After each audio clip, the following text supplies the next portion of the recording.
Eu gostaria de ter a compreensão do plenário. Nós vamos ter aqui uma exposição do deputado Fábio Camargo. Onde está o deputado Fábio Camargo? O deputado Fábio Camargo, ele fará uma exposição sobre a CPI das falências. E ele está escrito no pequeno expediente, no grande expediente e no horário da liderança do PTB. Eu gostaria de ter a concordância dos senhores deputados para dar a palavra primeiro ao deputado Fábio, para depois nós iniciarmos a sessão normal. Deputado Fábio, Vossa Excelência está com a palavra por 5, 15, 20 minutos, 30 minutos. Vossa Excelência tem 5 minutos do pequeno expediente, 15 do grande expediente e 10 minutos da liderança.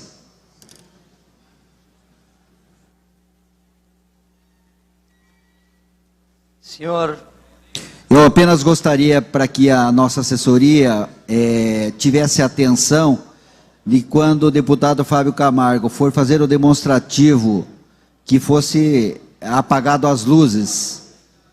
Eu gostaria que Vossa Excelência avisasse o momento para que a nossa equipe ficasse a posto. Com a palavra. Senhor presidente, deputado Valdir Rossoni, demais deputados que estão integrando a mesa, deputado Reni Pereira, deputado Cleito Kielce, senhoras e senhores deputados, subo hoje à tribuna para fazer um breve relato sobre a CPI das falências. Antes de mais nada, eu gostaria de agradecer ao presidente Rossoni, que de uma forma prática, objetiva e mostrando uma verdadeira liderança, demonstrou o quanto é importante a independência do nosso legislativo. Quero também, presidente, agradecer os diversos telefonemas que eu recebi de diversos parlamentares aqui, se solidarizando com o trabalho da CPI, que de uma maneira brusca acabou sendo obrigado a ser interrompido por um mandato de segurança proferido pelo desembargador Jone, cedendo liminarmente um pedido da Associação dos Magistrados do Estado do Paraná. Eu creio, presidente, que antes de eu esboçar o trabalho da nossa CPI, eu gostaria de fazer aqui algumas prévias explicações. Nós iniciamos um trabalho aqui no estado do Paraná que poderá servir de exemplo ao Brasil. Nós detectamos aqui no estado do Paraná um verdadeiro esquema que em tese é orquestrado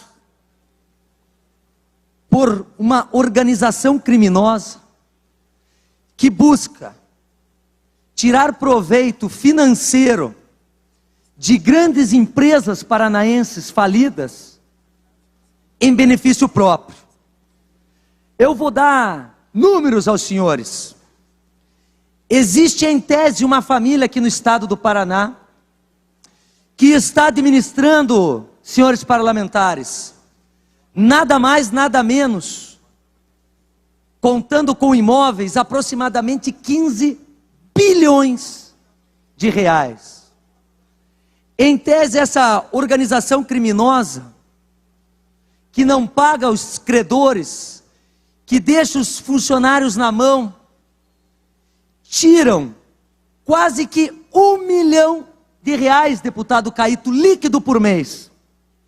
E pior, com uma família influente do Judiciário do Estado do Paraná. Nós, da CPI, fizemos o trabalho até onde deu. A nossa intenção é apenas colher informações para repassar ao Judiciário. Eu quero aqui dizer aos parlamentares, como já comuniquei ao presidente da casa e aos companheiros da CPI, que a cada passo que era dado, eu comunicava ao presidente do Tribunal de Justiça, desembargador Kfouri. Porque se tem alguém que respeita o judiciário do Paraná, sou eu. Se tem um poder que respeita o judiciário do Paraná, é o poder legislativo. Portanto, por esse respeito que nós conquistamos, é que nós buscamos fazer um trabalho sereno e discreto. Porque enquanto não houve uma medida solicitando a paralisação da CPI, nós estávamos, sim, de forma discreta, apenas colhendo informações e as levando a quem realmente tem que tomar as decisões, que é o presidente do Tribunal de Justiça. No momento da instalação, eu procurei o desembargador Kfouri. No momento que nós fizemos a primeira reunião em Araucária, eu levei ao desembargador Kfouri. No momento em que nós fizemos a segunda reunião em Cascavel, e também buscamos informação de Guarapuava, levamos ao desembargador Kfouri. No momento em que fizemos a de Foz do Iguaçu, da mesma forma. Portanto, nós respeitamos o judiciário, porque sempre deixei claro ao presidente do tribunal, que a última coisa que a CPI ia buscar fazer, é denegrir um poder tão importante e tão sério para o nosso Estado. Aliás, o Poder Judiciário do Paraná é um dos poderes judiciários mais sérios do Brasil. Portanto, aqui não se trata de nenhuma discussão entre poderes.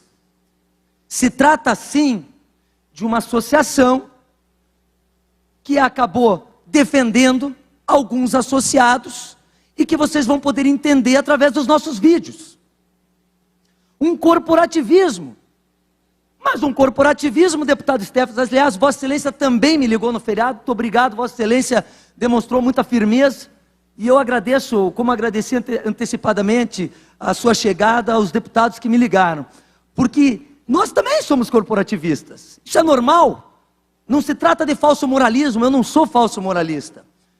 Qual presidente de associação, sendo procurado por um associado, não iria tomar uma atitude? Agora, poucos sabem que esse mandato de segurança estava pronto há 20 dias. E por que não entraram há 20 dias atrás? Porque não tinha aparecido o nome da peça-chave, do magistrado que orquestra a organização criminosa. Eu não gostaria de estar falando isso aqui, presidente. Nós não gostaríamos de estar discutindo isso aqui. Porque realmente não é caso para a gente discutir. Nós estávamos apenas colhendo informações para passar ao órgão responsável que tem que discutir isso, que é o Tribunal de Justiça e o CNJ. Mas parece que a ansiedade desse magistrado, o nervosismo desse magistrado, fez com que ele, mais 4 magistrados, procurasse o Dr. Gil, presidente da AMAPAR, na Associação dos Magistrados, e convencesse o presidente da Associação dos Magistrados a entrar com essa medida antipopular, antidemocrática, absolutamente relembrando o tempo da ditadura. E aí, me obriga e nos obriga a tomarmos esse tipo de atitude, a expor alguns fatos que com certeza vão deixar os senhores parlamentares e a sociedade impressionados. Então, eu vou solicitar que a gente coloque o vídeo, logo em seguida eu tenho mais algumas considerações, mas antes de mais nada eu queria fazer um agradecimento também aos deputados Ademir Bier, ao deputado Douglas Fabrício, ao deputado Mauro Moraes, incansável, deputado Nereu Moura participando do CPI em Cascavel, deputado Nelson Laursen, relator, e aliás, um relatório que nós vamos entregar, deputado. Nós vamos entregar, porque nós vamos reverter essa medida judicial. Deputado Kielce, depois nós vamos falar sobre o dossiê e as pressões que nós recebemos. Deputado Gilberto Ribeiro, deputado Nelson Garcia participando ativamente, deputado Péricles, deputado Reni Pereira participou em Foz do Iguaçu, enfim, aos parlamentares que efetivamente colaboraram e sempre agradecendo a presidência que não poupou esforço. Então, por favor, eu queria que colocasse o vídeo. Eu peço que apague a luz para que fique melhor a visão do senhor deputado.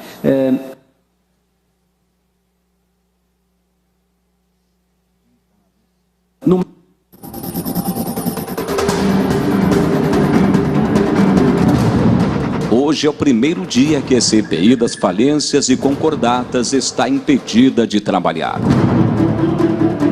Um mandado de segurança impetrado pela Associação dos Magistrados do Paraná suspendeu as atividades da comissão. A Amapar alegou que o pedido da CPI não apontou qualquer fato determinado a ser investigado, mas se baseia, isto sim, em situações incertas e indefinidas. O presidente da CPI, deputado Fábio Camargo, diz que ordem judicial não se discute, se cumpre. Ainda disse Fábio Camargo: como vivemos em um Estado democrático, vou procurar na Justiça o direito de retomar os trabalhos da CPI. A liminar apenas determina a paralisação da comissão, por isso nada impede dos resultados até agora apurados serem apresentados. A CPI, instalada em 28 de fevereiro, percorreu cerca de 3.000 quilômetros. Passou por Curitiba, Araucária, Maringá, Cascavel e Foz do Iguaçu. Acumulou mais de 3.000 páginas e cerca de 20 horas de filmações com depoimentos e provas importantes.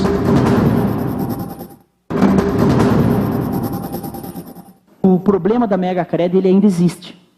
Não é porque se dura 10 anos de nenhum tipo de responsabilização que o problema acabou. O problema ainda existe. Mas parece que os membros do Poder Judiciário desconsideram esta situação. Acaba virando tudo papel. Só que nós estamos lidando aqui com pessoas. Pessoas, inclusive, que se mataram, porque não aguentaram a pressão de ter toda a sua vida perdida. Empresas quebraram, pessoas adoeceram, famílias foram destruídas. Qual o valor do prejuízo causado pela empresa Megacred? O valor do prejuízo hoje é valores habilitados mais de 100 milhões de reais. Quantas pessoas foram lesadas? Mais de 1.000. Quanto tempo tem a falência? Quase 10 anos. Qual a sua avaliação sobre a atuação do síndico, no caso? Desde que o Marcelo Simão assumiu, nós não temos nenhum tipo de contato. Continuando o processo com ele, nós vamos chegar a lugar nenhum. Qual a sua avaliação sobre a atuação do juiz da vara da falência? O juiz da primeira vara de falência, o Dr. Marcel Rótulo de Macedo, e tive contato durante o processo de eleição do pai dele para presidente do TJ. E posso afirmar que as principais demandas da Megacred ficaram represadas ali, no juiz Marcel Rótulo de Macedo.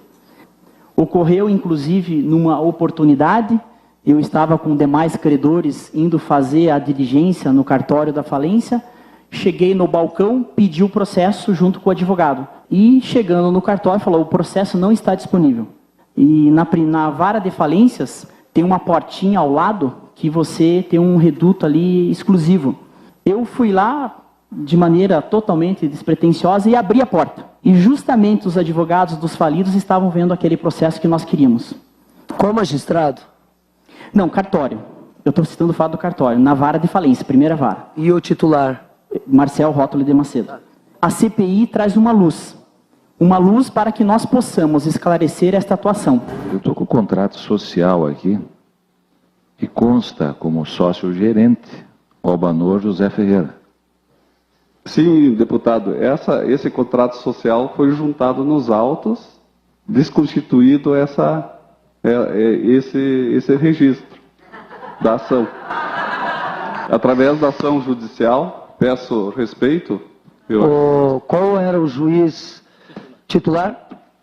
Essa ação tramitou desde 2005 e passou por diversos juízes. Foram vários juízes que... Doutor, todo respeito. No momento em que o juiz substituto assinou, tinha um titular. Qual no dia era o titular? No dia? No momento.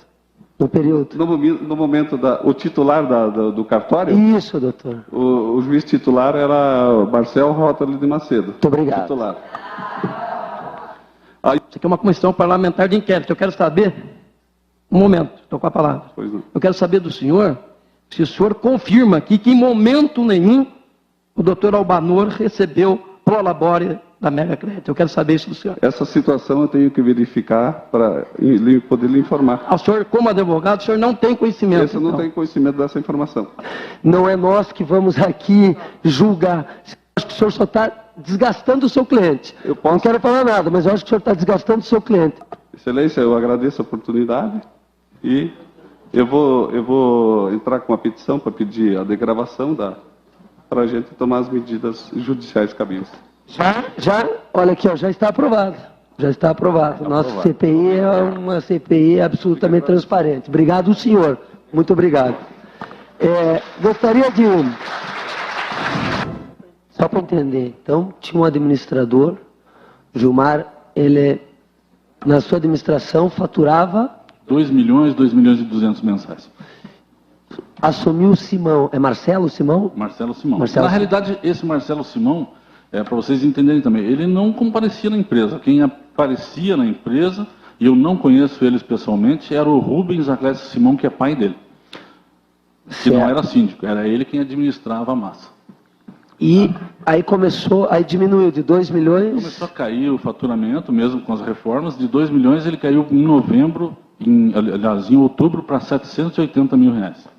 Você afirmou que o Marcelo Simão era o síndico, mas quem ia administrar era o pai dele? O pai dele, Rubens Aclésio Simão. Foi trocado o síndico, uma empresa que faturava mais de 2 milhões, baixou para 700... Chegou a 480 em dezembro. Na realidade, eles administram a empresa, se eu não me engano, salvo enganos, num escritório da Hermes Macedo. Mas como alguém administra à distância? É isso que eu disse para os deputados. O que ele faz 2 vezes por semana, vão ao escritório, que eu acredito que seja lá na HM. É bem à distância mesmo, deputado Kielce. Acabamos de receber aqui o retorno. Ronaldo Fortes, sobre o RG, deu um certificado sobre as penas da lei, que tem conhecimento que a família Simão, Marcelo Zanon Simão e Fábio Zanon Simão estão no exterior, encontram-se em viagem no exterior, e o senhor Rubens Simão encontra-se em viagem no litoral. Então eles estão administrando bem à distância. Acendeu uma vela para a CPI para agradecer realmente e dizer que nossa esperança está em vocês. Vejo que o senhor foi substituído em vários processos nas varas da Fazenda.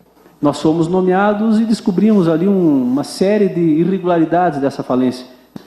E era uma falência totalmente fraudulenta, onde ela lesou uma quantidade enorme de credores e nunca tinha sido feito praticamente nada nessa falência. Nós começamos a descobrir patrimônio, formas de venda e tal. E fomos arrecadando. Puxa, fomos trazendo patrimônio para a falência e conseguimos recuperar em torno de 5 milhões para os credores. É uma falência que não deveria ser falência, porque ela tem mais patrimônio do que dívida. Então, uma empresa para falir, ela tem que ter mais dívida do que patrimônio. Mas, enfim, foi uma estruturação para não pagar credores. Nós pedimos um bloqueio judicial de um imóvel. Esse bloqueio foi concedido pelo juiz substituto da primeira vara.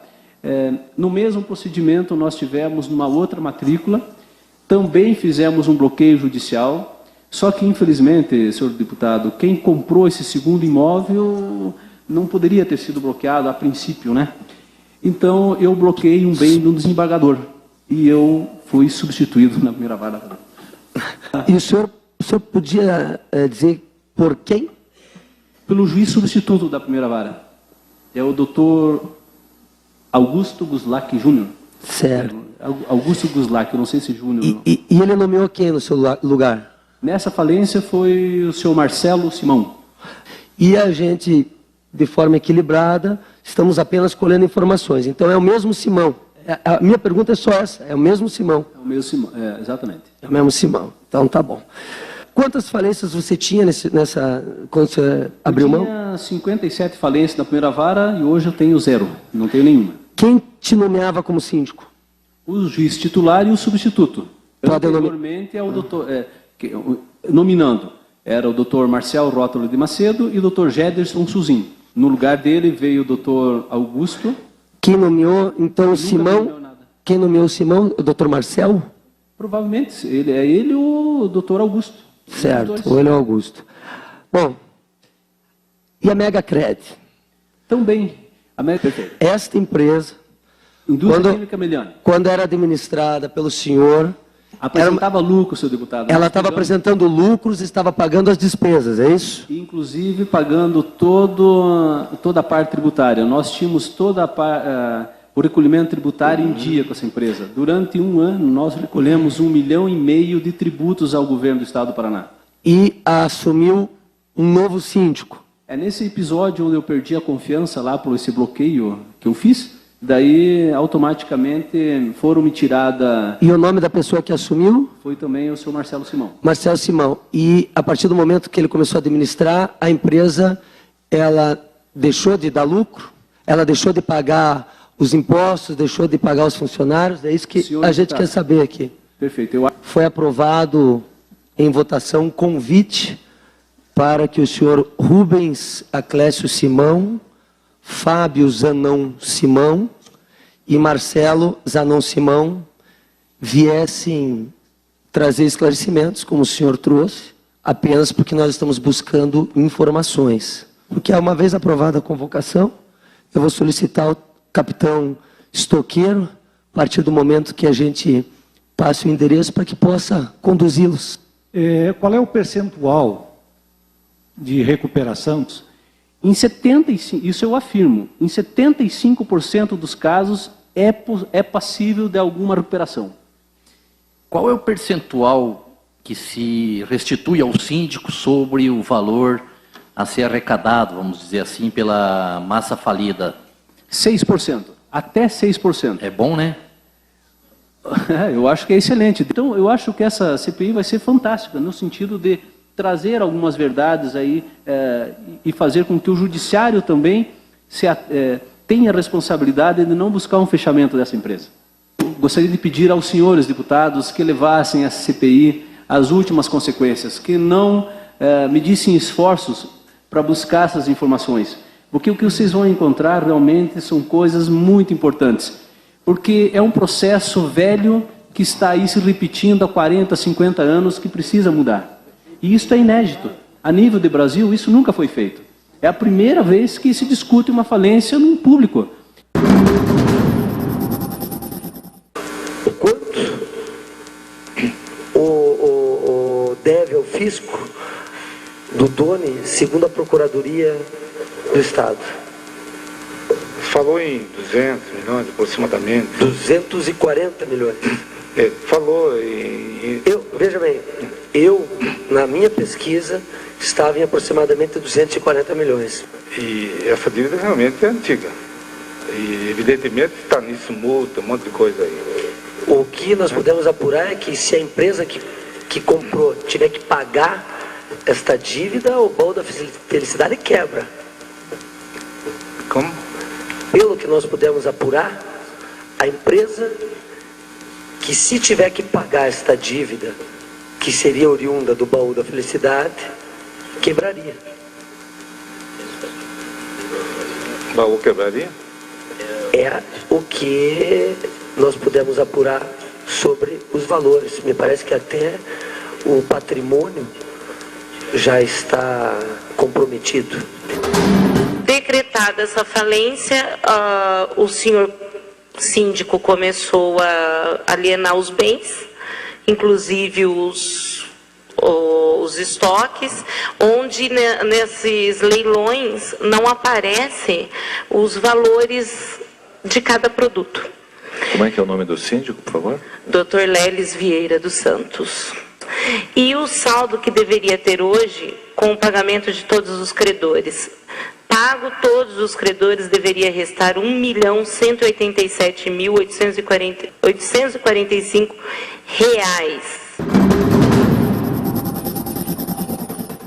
Então, o magistrado, ele, através de uma solicitação da família Simão, ele proíbe que vocês tenham acesso aos volumes do processo. Sim, existe no processo um pedido formalizado pelo senhor Marcelo Simão de que os autos não sejam retirados de carga da segunda vara civil. A senhora sabe da gravidade das informações que a senhora está trazendo a esta casa. Veja, Excelência, eu estou aqui profundamente fragilizada, né, por uma situação em que eu me exponho publicamente, relatando fatos extremamente graves. A senhora, quando foi falar com o síndico, o que ele disse para a senhora? E se a senhora também já foi ameaçada de morte? Eu cheguei lá no imóvel, indaguei inicialmente pelo senhor Marcelo Simão, que eu não conhecia, né? Aguardei por umas 2h30 e fui convidada a entrar numa sala, enfim, cumprimentei o cidadão enquanto administrador e me disse, não, eu sou Rubens Simão, né? Eu falei, não, mas eu gostaria de falar com o administrador judicial, o senhor Marcelo Simão. Ele disse, não, pode conversar comigo que é tudo a mesma coisa. Segundo ele, né, ele que conduz, digamos assim, todos os negócios. O senhor Rubens Simão me atingiu de um jeito assim absolutamente grosseiro, se posicionando como uma pessoa que tem poderes excelsos, que detém influências, segundo ele, junto ao Tribunal de Justiça, junto ao STJ, junto ao STF, né?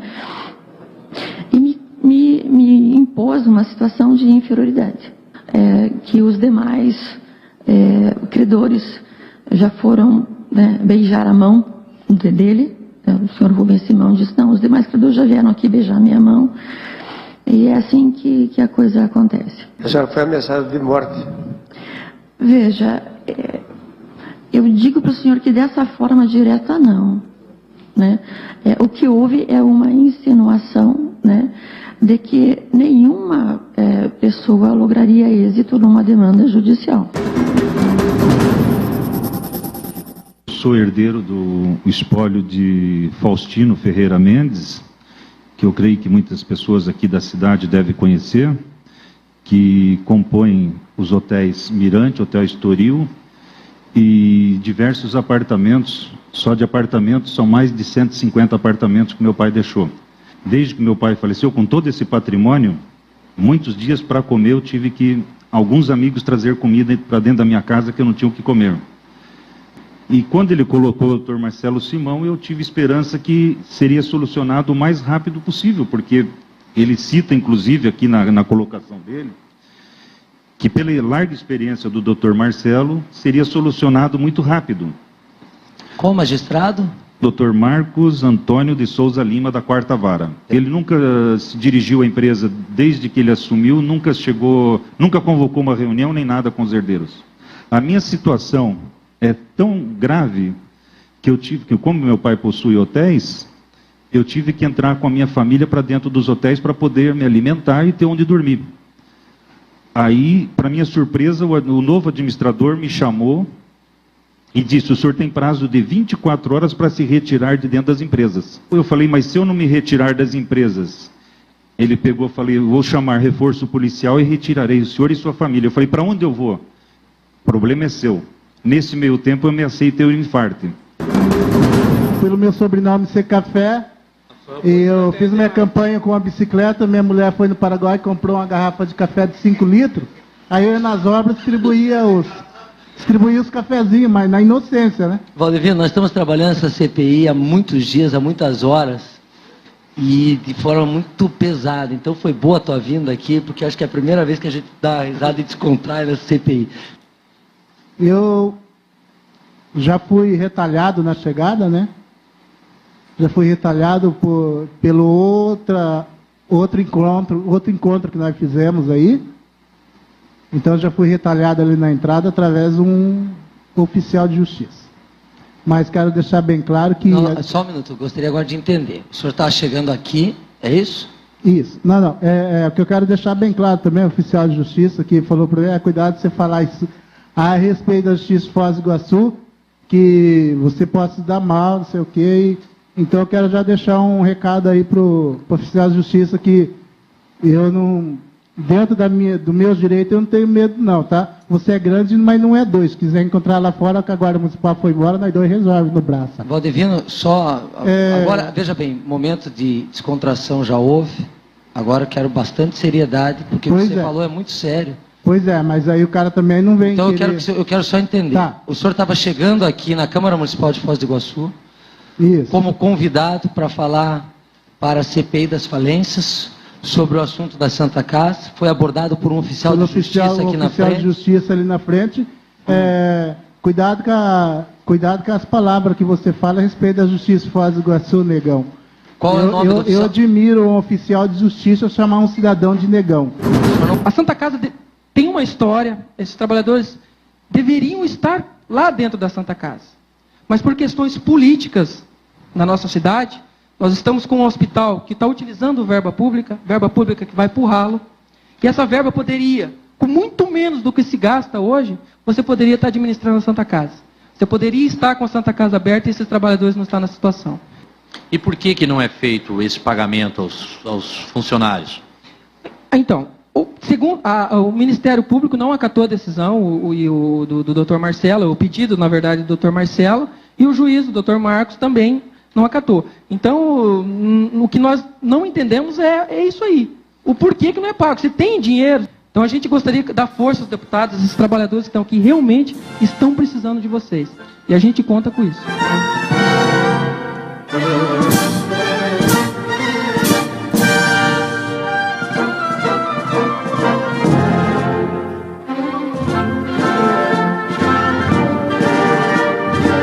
Peço ao deputado Fábio Camargo que conclua. Senhor presidente, na realidade, para concluir, deixar claro aos nobres deputados que ficou evidente o interesse de se desfazer dos imóveis. Um imóvel que vale 5 milhões, se vende por 2, deputado do NVR.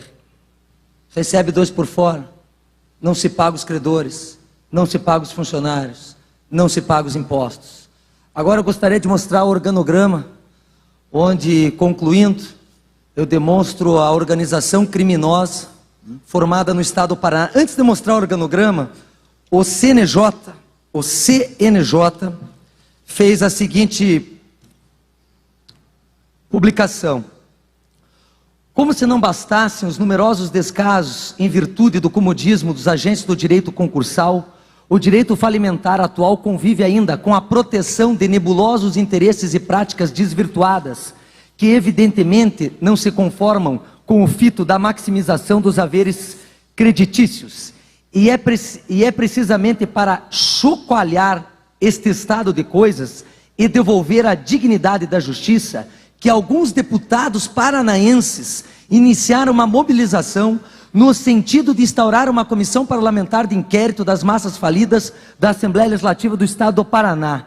A iniciativa é interessante e, muito embora ainda não se possa mensurar o alcance final desta CPI, provavelmente será seguida por outros estados, possibilitando, quiçá, seja atendido o real clamor da sociedade por uma alteração da substância e não apenas da forma do direito falimentar, de modo a recuperar a matigada confiança dos credores no Poder Judiciário. Marcos Vinícius Machado, advogado e economista, especializado em direito corporativo, membro da Assessoria Jurídica Empresarial ACEJUR, artigo publicado no jornal Valor Econômico e no site do CNJ. Antes, já está o organograma ou não? Não? Já está aí? Então vejam bem, no organograma nós temos de um lado, acima, 2 magistrados que não aparecem. Por que não aparecem? Porque ainda falta materialidade. Nós temos aproximadamente 3.000 folhas de papéis, mais de 20 horas de fita, muitos depoimentos. Tudo que nós estamos mostrando, nós temos como comprovar. Infelizmente, estamos mostrando aqui. Gostaria de estar fazendo como vinha fazendo antecipadamente. Direto, com tranquilidade, serenidade, somente a presidência do tribunal, para que, de forma discreta, fosse tomando suas providências. Infelizmente, a agressividade dos atos vinda pela Associação dos Magistrados, a pedido do juiz Marcel Rótoli de Macedo, do pedido do juiz Fogaça, do pedido do juiz Augusto, porque esses três comandam a rede. Esses três comandam a rede. Aí eles nomeiam a família Simão. E a família Simão administra a HM. Aliás, hoje eu recebi tantos e-mails, diz que a HM, como é que era o slogan da HM? Era... Deputado Fábio Camargo, eu posso lhe conceder mais um minuto. Alguém, o plenário concorda em ceder mais tempo? Obrigado. Aprovado pelo plenário, Vossa Excelência tem o tempo para concluir. Obrigado, senhores deputados. Diz assim, Rio Grande é o grande rio, que era HM, né? Cadê o patrimônio da HM que a família Simão está administrando?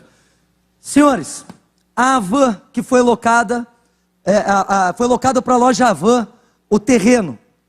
Terreno de Cascavel foi locado, parece que por 4 mil, 6 mil, no mesmo dia relocado por 15. Quanto por fora será que receberam? Quer dizer, será que não dava para vender esses terrenos para pagar os credores e para levantar uma empresa, para gerar emprego, distribuir renda e pagar os impostos? A Disapel, que já houve morte e já houve prisão. A Tip Top, a Megacred, a empresa Ceras Canários, Sabão Guaíra, essa empresa, como foi denunciada, essa empresa faturava 2,5 milhões.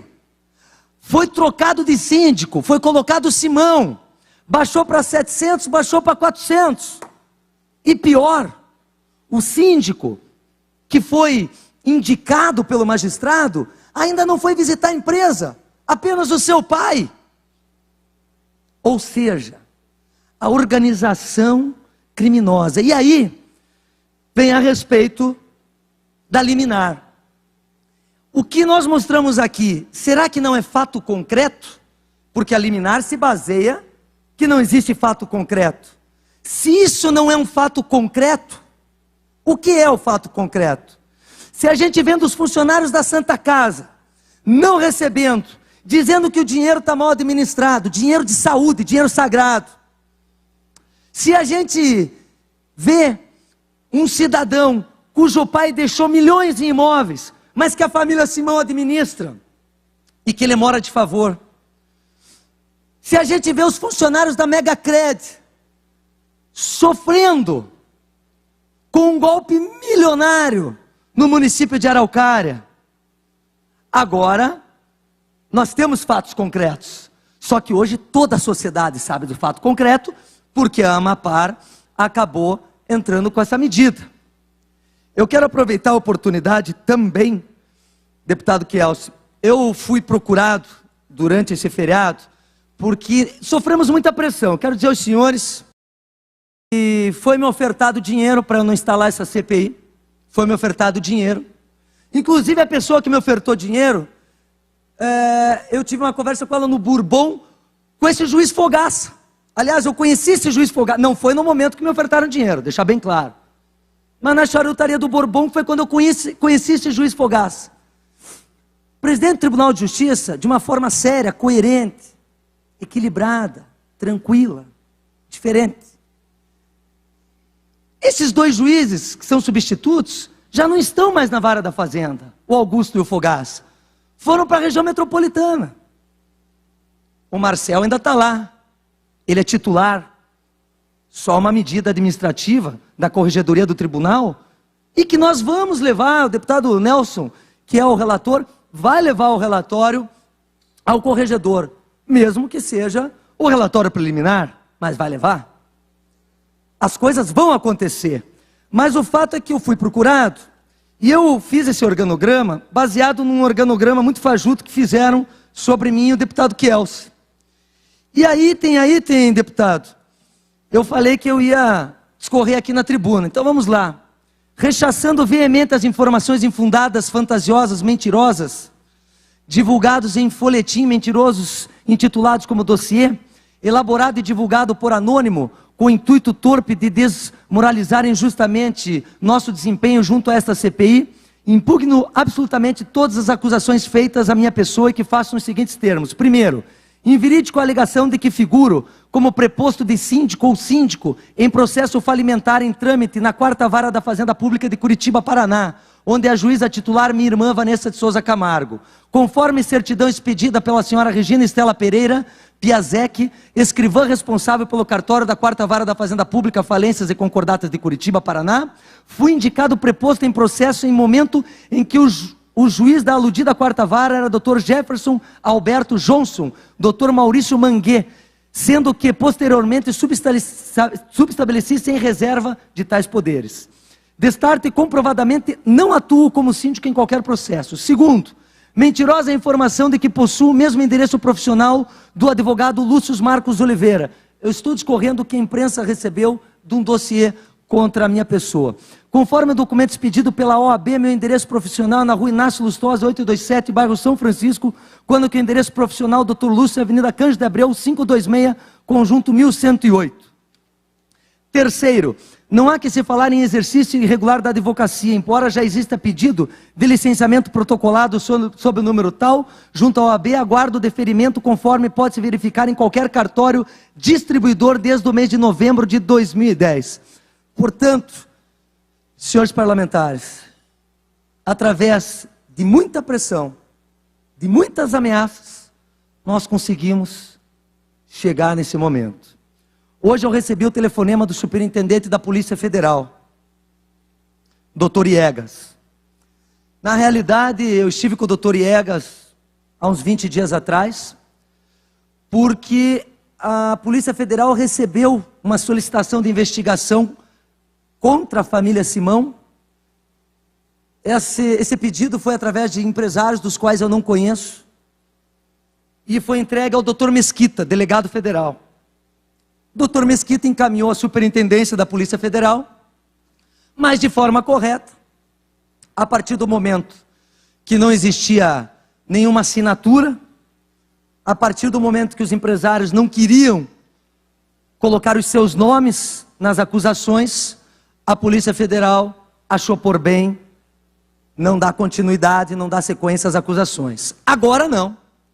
Agora, mesmo a CPI impossibilitada de trabalhar, em função desta medida liminar, impossibilitada momentaneamente, nós vamos levar esse nosso relatório preliminar à Superintendência da Polícia Federal, à Presidência do Tribunal de Justiça e consequentemente, à Corregedoria do Tribunal de Justiça, ao CNJ, bem como o presidente da Casa já deixou claro que o Dr. Caldas, nosso procurador, irá preparar a peça jurídica para que nós possamos recorrer e aí sim voltarmos a prestar serviço ao Estado do Paraná, apenas pegando informações e essas informações repassando aos órgãos competentes. Quem somos nós para pré-julgar e muito menos julgar? Estamos e vamos buscar o direito de continuarmos apenas colhendo informações. Dessa forma, senhor presidente, eu agradeço a oportunidade que Vossa Excelência, no uso de suas atribuições como presidente, nos deu, estruturando o nosso trabalho.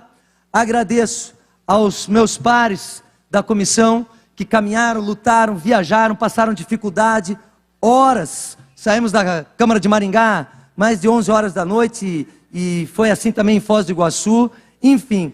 E agradeço as manifestações dos deputados aqui presentes, que tão atentamente ouviram, entenderam e me apoiaram, me deixando passar um pouquinho do tempo. Agradeço também a atenção de todas as pessoas que vieram aqui, especialmente ao nosso jurídico, à doutora Carla, enfim, a todos aqueles que realmente lutaram e trabalharam e viajaram, e com certeza nós vamos poder ter a justiça sempre em primeiro lugar. Eu queria, já que foi dado tempo, o organograma, tem também como demonstrar os resultados já conseguidos? Está aí o resultado?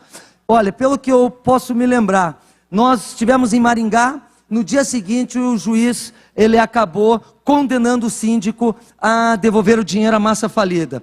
Nós tivemos também a oportunidade de indicar, me parece que já se iniciou uma discussão no órgão especial do Tribunal de Justiça. 4 varas da Fazenda já foram aprovadas, falta serem instaladas, e mais, a nossa grande luta, que é transferir as falências da vara da fazenda para as varas cíveis. Por que isso? Na vara da fazenda você tem o titular e tem o substituto. Então você tem 8 juízes.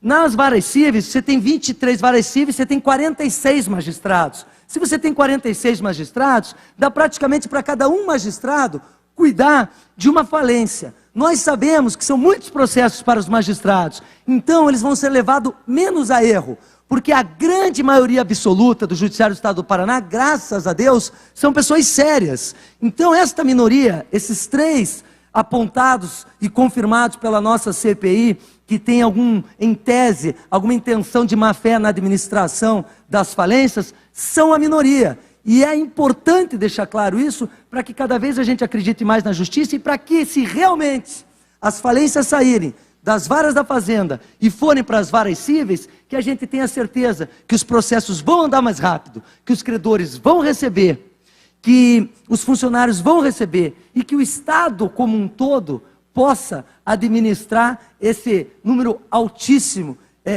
de imposto que há de receber. É importante a gente citar alguns relatos ali. Por exemplo, o cidadão que diz em Araucária, a deputada Tadeu Venere, que Vossa Excelência que perguntou tanto aí para mim, acendemos uma luz para essa CPI. A senhora da GVA, que também perguntou, de Guarapuava, que chegou no escritório do Simão, ele de forma arrogante e prepotente a maltratou, que o deputado Nereu Moura até perguntou se ela foi ameaçada de morte. É importante lembrar do presidente da Associação dos Credores da Megacred em Araucária, quando ele conta que ele estava sendo enganado dentro do cartório da primeira vara, cujo responsável é o titular, o juiz Marcel Rótulo de Macedo. É importante quando nós escutamos em Foz do Iguaçu que eles estão torcendo para que a CPI vá a fundo, porque eles ainda acreditam que a justiça vai prevalecer. Por isso, senhoras e senhores, tanta garra, tanta luta e tanta esperança que essa CPI possa sim restabelecer e mais, como diz o CNJ, que essa CPI possa servir de exemplo para o Brasil. Eu estava conversando com o deputado Kielce e nós já recebemos alguns telefonemas de parlamentares de outros estados querendo saber como está sendo a nossa CPI aqui. Por quê? Porque todos os estados, na sua maioria, fora Rio de Janeiro, que tem a vara especializada da falência, todos os estados do Brasil podem estar sofrendo deste mal do Paraná. Mas o Paraná, se formos analisar, nós rodamos praticamente o estado inteiro. Faltou fazermos ali Ponta Grossa, dentro do nosso quadro, Londrina, Ponta Grossa, e Guarapuava não precisava mais, porque recebemos a GVA em Cascavel. Só detectamos 3 magistrados num esquema de uma organização criminosa. Portanto, o Paraná pode ser um dos estados que melhor tem esse desempenho, já que esta radiografia, deputado Enio Verri, nunca tinha sido feita. Então, como me comprometi com o senhor e com a sociedade, eu trouxe nome, sobrenome, endereço e agora depende da nossa justiça. Muito obrigado.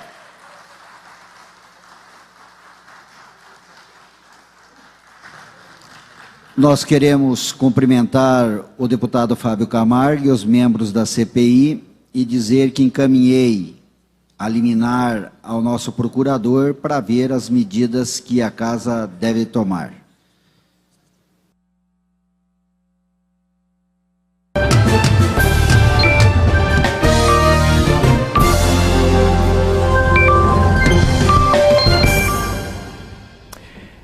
E o nosso convidado aqui na redação é o deputado Fábio Camargo, do PTB. Ele é presidente da CPI das Falências, que teve o trabalho suspenso pelo Tribunal de Justiça. Hoje o deputado apresentou um relatório preliminar das atividades da comissão. Deputado, eu queria que o senhor comentasse, em primeiro lugar, essa suspensão dos trabalhos da comissão. Os trabalhos vão parar mesmo? Sim, como eu tenho dito, a ordem judicial não se discute, se cumpre, mas ao mesmo tempo, num momento democrático que nós vivemos, vamos recorrer e eu tenho uma convicção que logo, logo nós estaremos trabalhando e estaremos colhendo as informações novamente. A Assembleia, como instituição, vai recorrer? Exatamente. Aliás, quero aproveitar mais uma vez e fazer um agradecimento de público ao presidente, deputado Rossoni, que não mediu esforços nem em estruturar o nosso trabalho, a primeira CPI itinerante pelo Estado do Paraná, bem como solicitando ao nosso procurador, o Dr. Caldas, que possa estudar para que a gente possa preparar a peça e recorrer no sentido da CPI buscar o seu trabalho novamente. Bom, eu gostaria que o senhor fizesse, deputado, rapidamente um resumo do que a CPI aprovou até hoje. O senhor apresentou um relatório hoje, inclusive com organograma, citando nomes, nós vamos ver dentro de alguns instantes aí na tela. Eu gostaria que o senhor fizesse um rápido resumo dos trabalhos da CPI. Veja, eu fiz um resumo de aproximadamente 35, 40 minutos. Eu não vou citar nomes aqui na entrevista, afinal de contas eu falei sobre... eu falei com a minha imunidade, né? Portanto, eu não quero correr o risco de perder todo um estudo que foi feito e acabar recebendo algum tipo de processo. Então a gente tem que tomar muito cuidado. É uma CPI muito importante, é uma CPI muito séria, é uma CPI que está ganhando o respeito da sociedade. É difícil a gente tentar falar sobre essa CPI em 5 minutos. O que eu posso dizer é que existem muitas empresas que estavam sendo administradas por uma família. Esta família administra HM, administra TipTop, administra Megacred, administra... Marcelo Simões, Rubens Simões e Fábio Simões. É a família Simão. Desculpa, Simão. É a família Simão. E, obviamente, muita gente tem denunciado, trazido a público através da nossa CPI. Eu vejo a GVA em Guarapuava, onde o depoimento de uma senhora foi muito chocante. Nós vemos em Araucária a Sabão Guaíra, Ceras Canário, onde o ex-síndico estava conseguindo levantar a empresa, faturava quase 2 milhões e de repente trocaram de síndico, colocaram um Simão e baixou para 700, para 500 e para 400, ou seja, eles vão dilapidando o patrimônio, não pagam os credores, não pagam os funcionários, não pagam os fornecedores, não pagam os impostos e acabam gerando, em tese, um dinheiro de caixa 2. Então eu te dou outros exemplos, como Foz do Iguaçu, também algo muito chocante, a Santa Casa, como a Megacred, muito chocante, a Araucária. É uma CPI itinerante que passou também por Cascavel e que trouxe à tona Maringá, o caso do Doni, o caso do supermercado Dias em Maringá, onde no dia seguinte um magistrado seríssimo acabou condenando o síndico a devolver o dinheiro. Eu acho que o Judiciário do Estado do Paraná é um dos judiciários mais sérios do Brasil. Haja visto que nós corremos o Estado inteiro e só detectamos 3 magistrados envolvidos em tese numa organização criminosa. Então, o Estado do Paraná está servindo de exemplo para o Brasil. Existe um artigo publicado no CNJ, do qual eu li hoje no plenário, onde o CNJ diz que o Paraná é o primeiro Estado que está estudando o caso e que servirá de exemplo para o Brasil. Hoje eu já recebi telefonemas de 2 assembleias legislativas de outros estados, um da região norte e outro da região sul, onde eles também pretendem atuar com um trabalho parecido com o nosso. O único estado brasileiro que tem uma vara especializada na falência é o estado do Rio de Janeiro. Os demais estados precisam sim de um estudo e a CPI jamais tem a arrogância de pré-julgar ou de julgar. O nosso trabalho é simples, é apenas colher as informações e repassar aos órgãos oficiais, no caso o Tribunal de Justiça e o CNJ. E é o que nós estávamos fazendo. O presidente da Amapar, o doutor Gil, ele foi pressionado por 3 ou 4 magistrados que acabaram aparecendo nas investigações, acabou tomando a iniciativa de entrar com mandato de segurança, conseguiu uma decisão liminar, uma decisão que segura as nossas investigações por acredito que por um pequeno período, nós vamos recorrer. Tomou uma decisão defendendo seus associados, dá para entender isso, né? E é uma decisão corporativista, vamos dizer assim, a gente tem que entender, mas o fato é que o trabalho da CPI hoje mostrou muita competência. Eu quero agradecer todos os deputados que fizeram parte da nossa CPI, deputado Kielso, deputado Mauro Moraes, deputado Nelson Garcia, Nelson Larsen, deputado Nereu Moura, enfim, deputados que realmente, deputado Péricles, deputado Bier, são deputados que atuaram mesmo na CPI. E a Justiça já tomou algumas medidas após os trabalhos da CPI, deputado? Sem sombra de dúvida. Você veja que no organograma 2 magistrados que apareceram, eles eram substitutos da Vara da Fazenda, foram removidos.